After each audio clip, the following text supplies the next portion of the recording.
العالمين الرحمن الرحيم مالك يوم الدين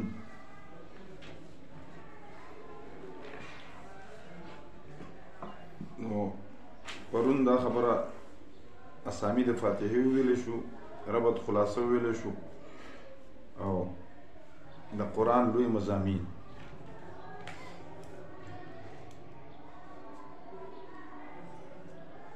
شپږ مضامین دي: توحید، رسالت، احکام، قیامت، تخویف و بشارت. او په دې ټولو کې اشاره ده سورۃ فاتحه کې. دې ټولو په فاتحه کې دې ته اشاره شوې ده.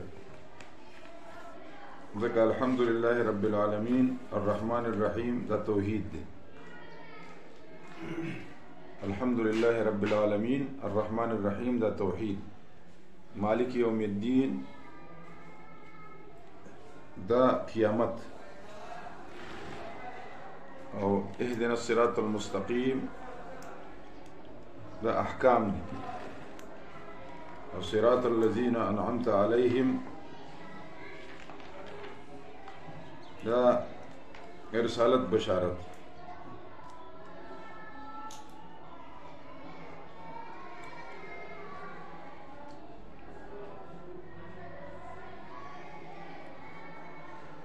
او غیر المغضوب علیہم ولا الضالین دا تخویف. او دا تحقیق کړی دی شبیر احمد عثمانی رحمت الله علیه چې الحمدلله رب العالمین الرحمن الرحیم کی توحید، مالک یوم الدین کی قیامت، اور اهدنا الصراط المستقیم دی کے احکام، صراط الذین انعمت علیہم دا رسالت، وغیر المغضوب علیہم رسالت بشارت دوان، وغیر المغضوب علیہم ولا الضالین دا تخویف. او دا خبره کړې ده شبیر احمد عثمانی رحمه الله. او بیا د قرآن کریم بل تحقیق دا دی چې د قرآن کریم څلور حصې دي. د قرآن کریم څلور حصې دي. د سورې بقرې نه تر انعام پورې دی کی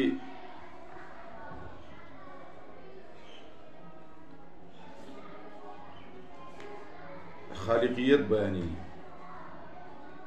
سورۃ بقرہ نا سورۃ انعام پوری خالقیت، بے انعام نا تر کہف پوری، اور ہم الحمد سورہ شروع کی. انعام نا تر کہف پوری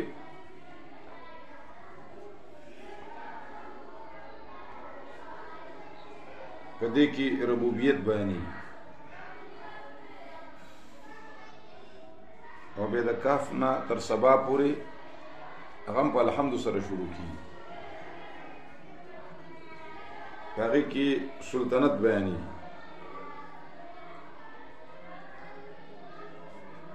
چی چاہتے ساوالا کڑی ندی پا تخت بادشاہی منی پا خپلا جلوہ افروز دی.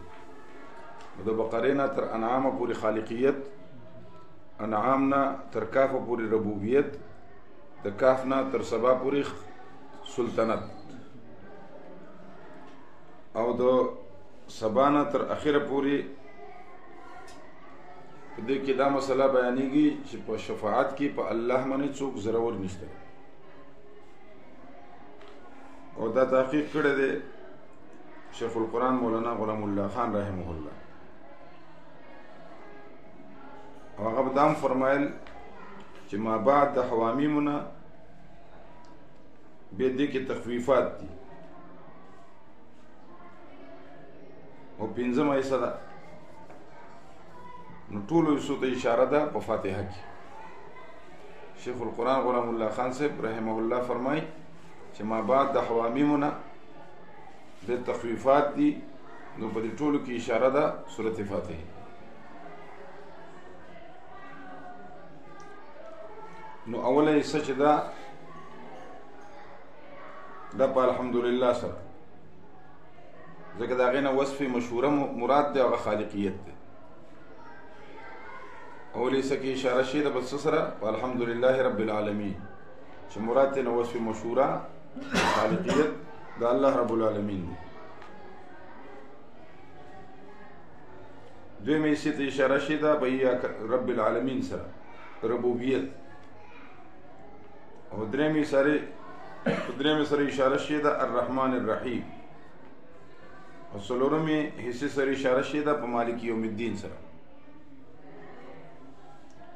په مالک یوم الدین، او درېمې حصې اشاره شوې ده په الرحمن الرحیم، او څلورمه په مالک یوم الدین، او پنځمه حصہ غیر المغضوب علیہم ولا الضالین آمین. تخویف نور پنځه وړه حصې کې اشاره شوې ده سورۃ فاتحه ته، سورۃ فاتحه کې د پنځه وړو ته اشاره شوې ده. الحمدلله ټول ثنا صفت لله الله پر رب العالمین چې پالونکی د عالمو دی، الرحمن بے حد مهربان دی، الرحیم رحم والده، او مخکې الرحمن الرحیم کې خبره تیره شوې لفظ د الله کې هم تیره شوې. ایاک نعبد و ایاک نستعین، دا ایاک نعبد و ایاک نستعین نو دا تفرید او دا رد دی په کلو اشراکو من، رد دی په ټولو اشراکو من.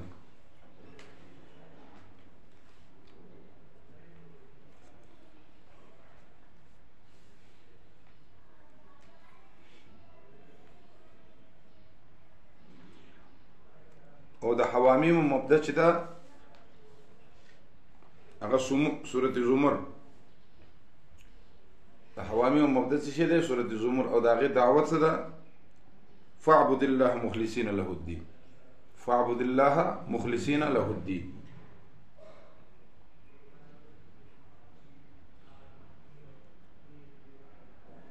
نو دا په ایاک نعبدو سره اشاره وشوه، په ایاک نعبدو سره. او د حوامیم خلاصه ده فدع الله مخلصا له الدین، مخلصین له الدین، فدع الله مخلصین له الدین، حام مومن، او دې ته اشاره شوې ده په ایاک نستعین سره. او دا چې څومره څلور وړه حصې دي دا امام رباني نقل کړي دي د حضرت علي کرم الله وجهه، نقل کړي دي چا؟ امام رباني رحمه الله.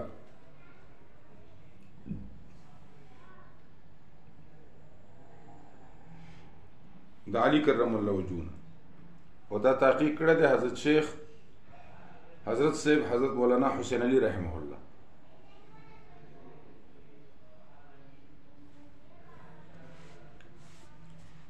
الحمدلله ټول ثنا صفت لله د الله لپاره رب العالمین چې پالونکی د عالم دی. دا دعوی صورت ده. الحمدلله یعنی الحمدلله لله الحمد، الحمدلله لا لغیر الله. حمد د الله لپاره دی، د غیر لپاره نه دی. او دا مبتدا ده.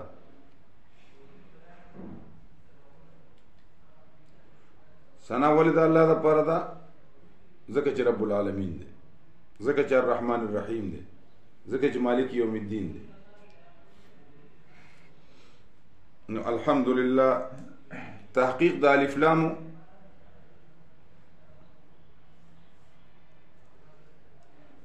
نو په الف لام سره اشاره شي بعضې د افرادو د ماهیت ته، نو دې ته عادي خارجي وي.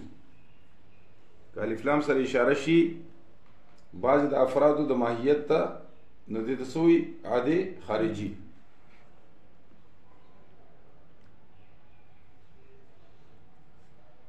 نو معهود به خالی نه وي، معهود به یا مذکور وي صراحتاً یا ضمناً، معهود به یا مذکور وي څه صراحتاً یا ضمناً. لکه لیس الذکر کالانثی سورۃ آل عمران کی، لیس الذکر کالانثی. نو ذکر مذکور ضمناً دے په دې قول کې ربي انی وضعتها انثى، ربي انی وضعتها انثى. نو هلته کې ضمناً ذکر معهود دی او مذکور دی. ځکه ته تعصف په دې وجه کړی دی چې خدای پاک ما خو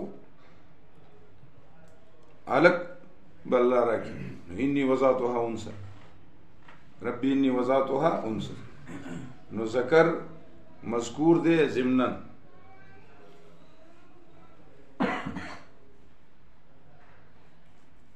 نو د ما نه مراد خو ذکر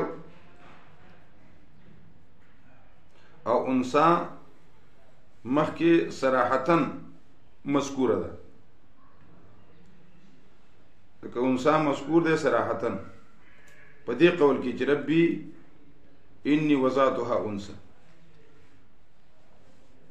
او یا به مذکور وي حکماً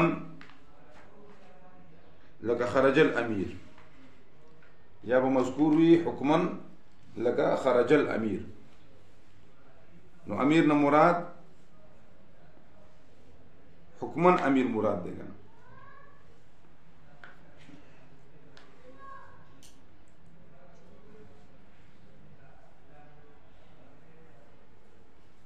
چې بل امیر په دغه مقام کې موجود نه وي، چې بل امیر په دغه مقام کې موجود نه وي، خرج الامیر.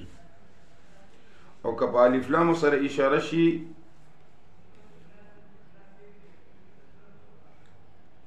ماهیت ته، نو که معرای د افرادونه نو هغې ته جنسي وي. الف لامو کې اشاره شي ماهیت ته او معراوي د افرادونه، خالی وي د افرادونه، نو هغې ته څه وي؟ الف لام جنسي. لکه الرجل خیر من المرأة، نو جنس رجل هر فرد افرادو د رجل نه، جنس رجل دا غوره دی د مرئې نه. او که په ضمن د کلو افرادو کې وي حقیقتاً نو دې ته استغراقي حقیقي وي.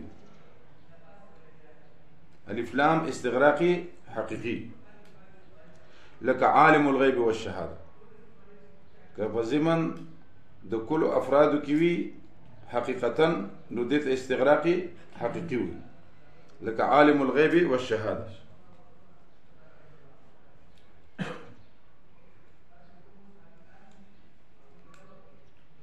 او که په کل افرادو کې وي نو دې ته عرفي وي. دې ته څه وي؟ عرفي، استغراقي عرفي. لکه علم آدم الاسماء كلها، علم آدم الاسماء كلها، نو دې ته څه وي؟ استغراقي عرفي. او که په ضمن د فرد غیر معلوم کې وي نو هغې ته عادي ځینې وي. که په ضمن د فرد غیر معلوم کې وي نو هغې ته څه وي؟ عادي ذهني. لکه اخاف ان یاکله الذئب، اخاف ان یاکله الذئب.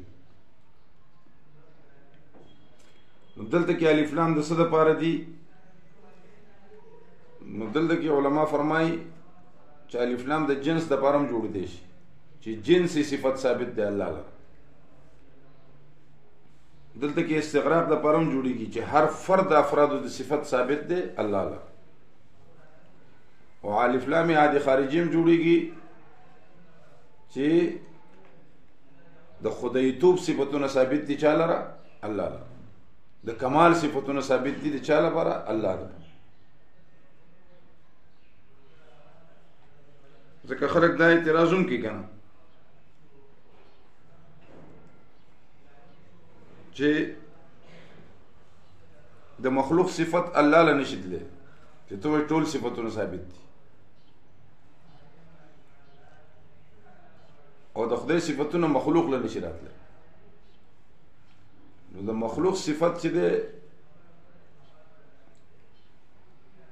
دا حادث دی، او د الله صفت چې دی قدیم دی. او خالق د صفاتو او د کلو کائناتو څوک دی؟ الله پاک. چې کله انسان مړ شي نو مرجع د صفاتو څوک دی؟ الله رب العالمین. مرجع د صفاتو څوک دی؟ الله رب العالمین. دا خبره کړله شیخ الهند رحمت الله علیه. هغه د جواب هم کړه چې مرجع د ټولو صفات څوک دی؟ الله رب العالمین.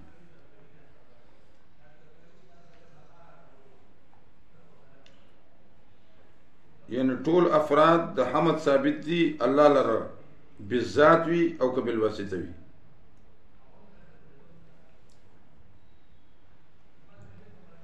که بالذات وي او که بالواسطه وي.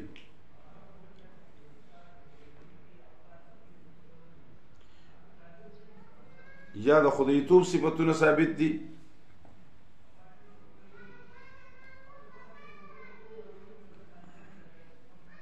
نو بیا الف لام عادي خارجي دي، او معهود مذکور حکما دی، لکه تایید امن خلق السماوات والارض چا پیدا کړی نو آخر کې به سوی فیقولون الله. اوس عالمین جمع د عالم ده، ما يعلم به. عالمین جمع د عالم ما يعلم به، هغه ته ویل کی. او فاعل مستعملیږي په الا کې، لکه قالب ما يقلب به. نو عالمین جمع د عالم ما يعلم به،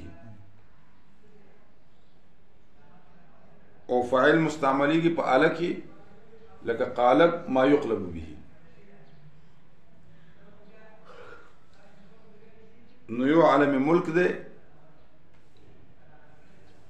یو عالم ناسوت دی، یو عالم سفلی دی، یو عالم او دا کوم یو دی؟ دا هغه دی یشاهد الخلق چې مخلوق د دې مشاهده کولی شي. عالم سفلی، عالم ناسوت دا هغه دی چې مخلوق د دې څه کولی شي؟ مشاهده کولی شي. او عالم ملک، عالم ناسوت، عالم سفلی. او دویم دی عالم د ملکوت، او بیا عالم علوی دی، علوی.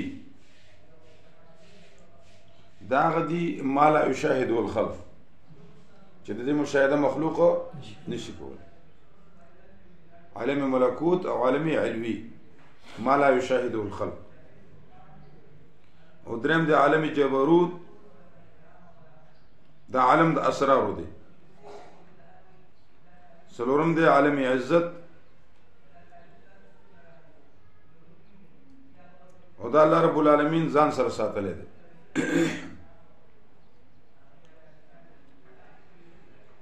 او دا تفسیری دا لیکلی دی علامه صابی. مالک یوم الدین، مالک د ورځې د انصاف دی. ملک یوم الدین هم راغلی، مالک. رب العالمین، رب مجازن د غیر د پاره مستعمل دی، خو حقیقت کې د غیر د پاره نه دی مستعمل. چې اضافت عالمین ته راغی نو مراد ترې الله رب العالمین. لکه یو سړی وایي رب الساعه، د ګړۍ مالک. رب الابل، رب السیاره، رب الدابه. انی انا رب الابل وان للبیت ربا سیمنعه. نو دا مجازن د غیر لپاره مستعمل. اذکرنی، لکه یوسف علیه السلام سے اذکرنی عند، لکه رب چې ورته ارباب. لکه څنګه چې کفیل لفظ دی کنه، کفیل د پلانکې زړه زما کفیل دی. دوبه اماراتو کې ورته ارباب دی، یعنی زه د هغه په تربیت کې مربی. نو دا مجازن خبره ده، حقیقتا د الله لپاره مستعمل.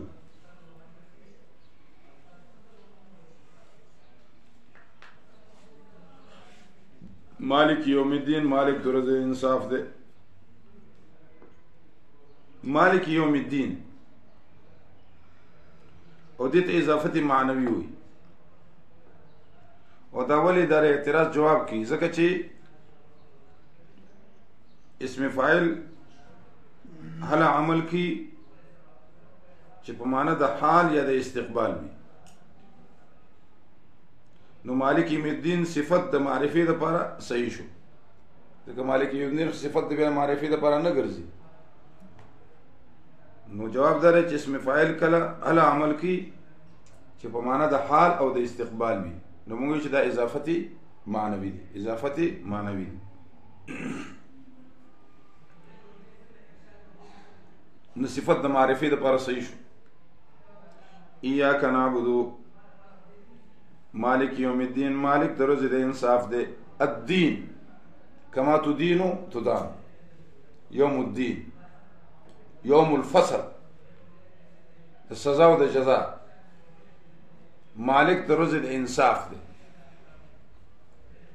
مالک د ورځې د بدلی دی. کما تدینو تدان. نو مالک یوم الدین مالک د ورځې د قیامت دی. مالک یوم الدین مالک د ورځې د قیامت دی. ایاک نعبدو دا تفریق. ایاک نعبدو خاص تا بندگی کو منگا، نعبدو ایاک. او د دې دعوت څه ده؟ مخکې صورت کې ویلیو په مخ تسمیه کې چې استعینوا باسم تعالی خاصتا.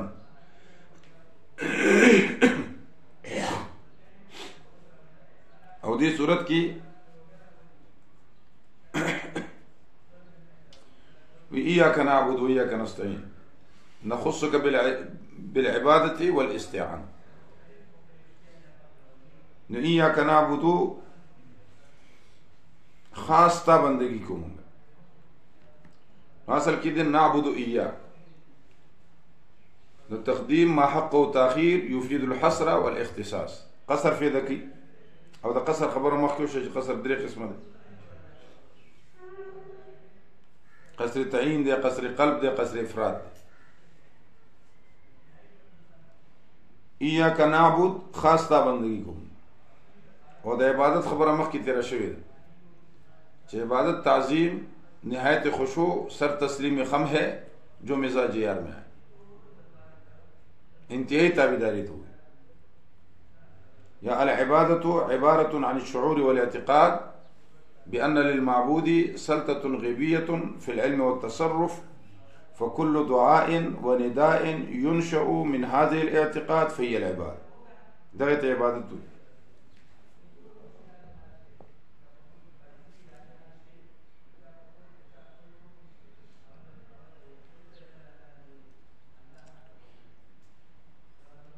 نو دلته کې حضرت سیندی رحمت الله علیه فرمایي په دې کې ځکه هغه یو انقلابي انسان، هغه د عبادت خبره الله پاک ولي کوي یا کنه او دې کې وحدت ولې دي چې صرف د الله بندگی کو. حضرت سیندی رحمت الله علیه فرمایي چې هغه د توحید منشم حریت اور مساوات. توحید کا منشا حریت اور مساوات. کہ خان دے کہ نواب دے، کہ میاں دے کہ مولا دے، کہ بادشاہ دے کہ گدا دے، وہ ټول یو ربط بسجده کې. او چې څنګه ته سجدې لې زده سجدم دا څنګه چې ته په ولاړې سجده کې ځې په پرتو کو.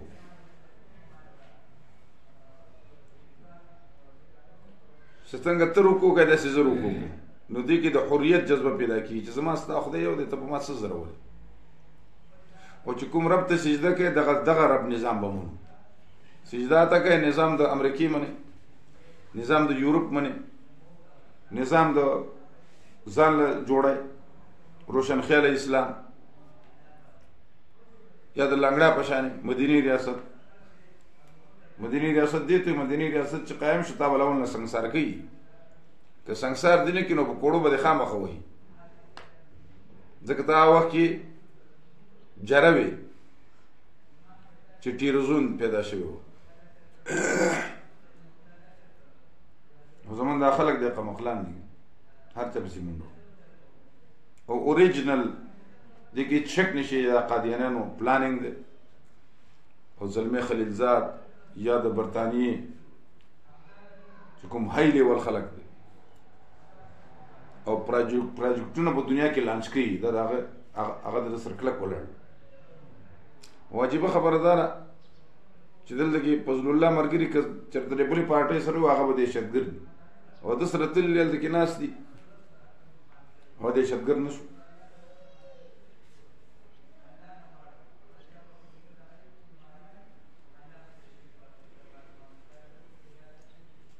ایاک نعبد نو هغه وي عبادت او توحید کا منشا حریت اور مساوات. توحید کا منشا حریت اور مساوات.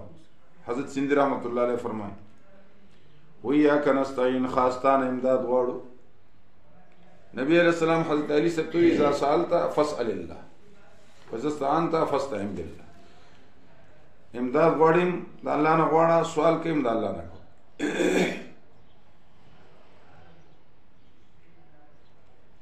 اهدنا روان کې مونږه صراط المستقیم په لارې برابر. اهدنا بیان تعلیم دی. الصراط المستقیم احکام.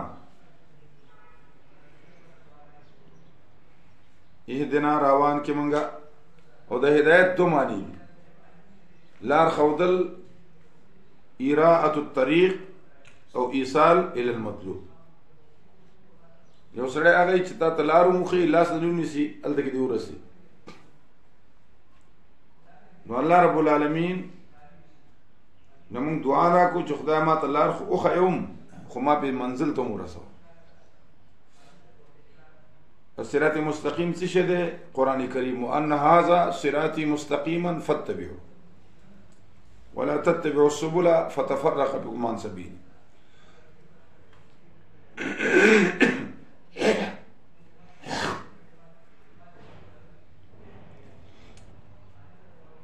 صراط مستقیم او پیغمبر علیہ السلام تعالی سوئی یاسین والقرآن الحکیم انک لمن المرسلین علی صراط مستقیم.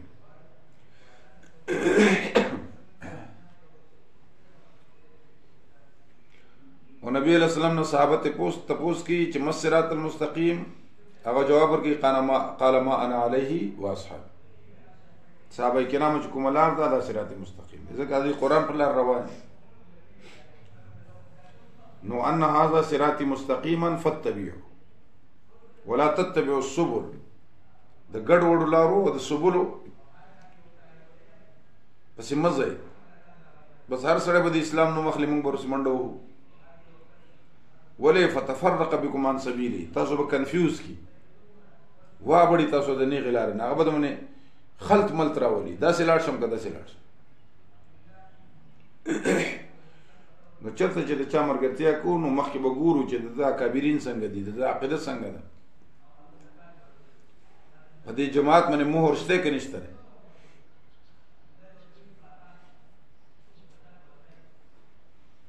اهدنا الصراط المستقیم روان کې مونږ په لارې برابر منی.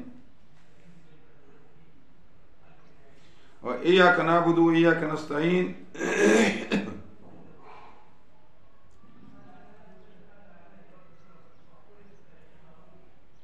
نو ایاک نعبد و ایاک نستعین فعل چې ده دا درې قسمه ده. فعل درې قسمه ده. یو طبعی لکه دا رګ چې ټوپي رګ نه وجود کې د رګونه چې دا داسې ټوپ دا صحیح ده طبعی. یو استراری لکه راشا چا باندې چې لاسونه رپېدلو لګي دې ته څه وایي؟ استراری. سړی چوک جوړي که نه بیا داسې رستې به لاسونه یې رپېږي.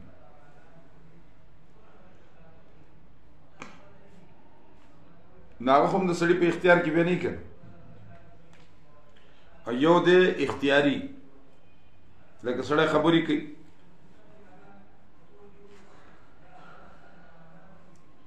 بیا په دې فعل اختیاري کې دو مذهب دي. په فعل اختیاري کې څو مذهب دي؟ دو مذهب. یو د اهل سنت والجماعت مذهب دی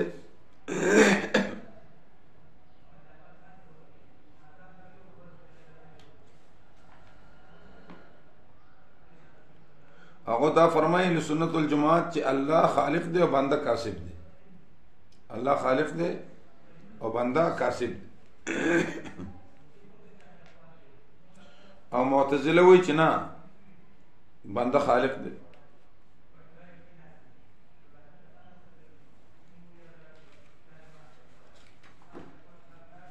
بلکې درې مذاهب دي.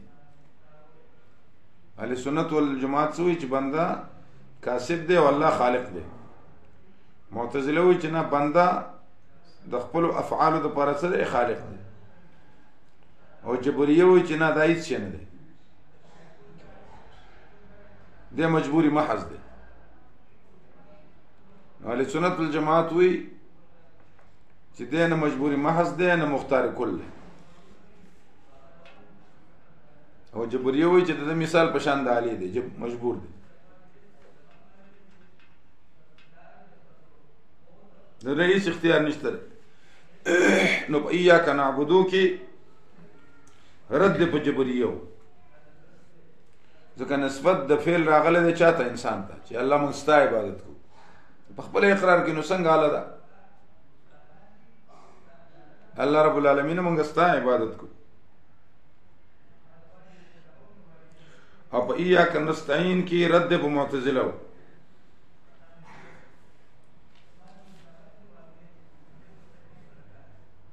ځکه چې انسان که خالق وي نو امداد ولې غواړي؟ انسان که خالق وي نو امداد ولې غواړي؟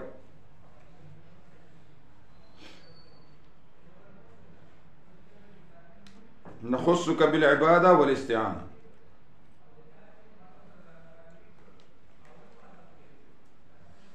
او جبریه والا وایي چې انسان مجبور دی کنه. نو د جبر د عقیدې والا یو سړی چېرته تللی پر دې د خربوزو باغ ته، هلکې خربوزې خوړلې، مالک پسې راغلی چې دا څه کوې؟ وایي زه مجبور یم، زما هېڅ اختیار نشته. کافر نه اختیار نشته دی، غټې دانې خوري، اختیار نشته. نو هغه سړي چې باندې کړې ده یو ښه کوتک یې ورپسې راغستی دی، شروع کړې ده، دی وایي چې مړ کړم. هغوی مجبور یم، زما هېڅ اختیار نشته. ده په جواب کې څه وایي؟ گفته توبه کردم از جبر ای عیار اختیار است اختیار است. بس زما د جبر د عقیدې نه توبه ده، بس دا زما په خپل اختیار ده. او یو سترګو ړوند که نه پردی پټي ته بلاړ، وږي به یې ماتول. وی پټیا پټیا دو وږي مات کړم، بیا به وي لس خو مات کړه. نو ګوډی به ډک. مالک ورته یو ځل ولاړو پټي نیک دی چې د دې ځینې ونیسه، نهر غاړه یې بوت، دا ولې کوې؟ بس دا خو زما څه اختیار نشته، دا خو د پټي اجازت راکړې ده. هغه چې د مرۍ نه ونیسه نهر کې وایي چې ولې دا پیز یو دو غوپې وخوري، بیا وي لس خو دې وخوري.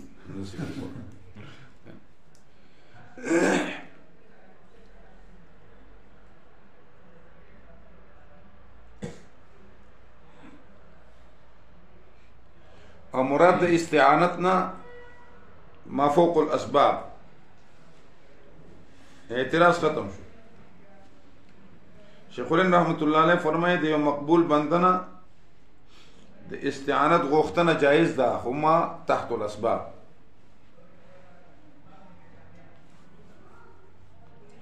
د ولینه دعا غوښتې شي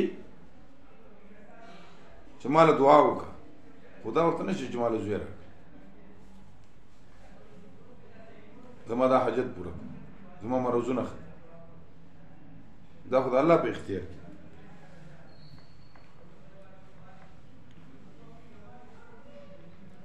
او ذوالقرنین چې ویلو فاعینوني بقوه، فاعینوني، نو دغه نه دا ثابتول چې دا استعانت دی. نو ذوالقرنین بیا د قام نه ولې غواړي؟ ولي خو دی و، نیک خو دی و. او بل دلته کې نسبت دی که نه، اسبابو ته اشاره ده. فاعینوني بقوه، نو قوت خو نکره ده، عام دی که. او بیا هغه تفسیر کوي فاعینوني بقوه څنګه دی؟ بس بینکم ردم که نه. او بیا بس څه دی؟ مالا آتوني زبر الحدید، وسپنې راوړئ. هغه به سرې کو، او بیا به د دې په منځ کې د تانبې غوندې واړو، ویلې به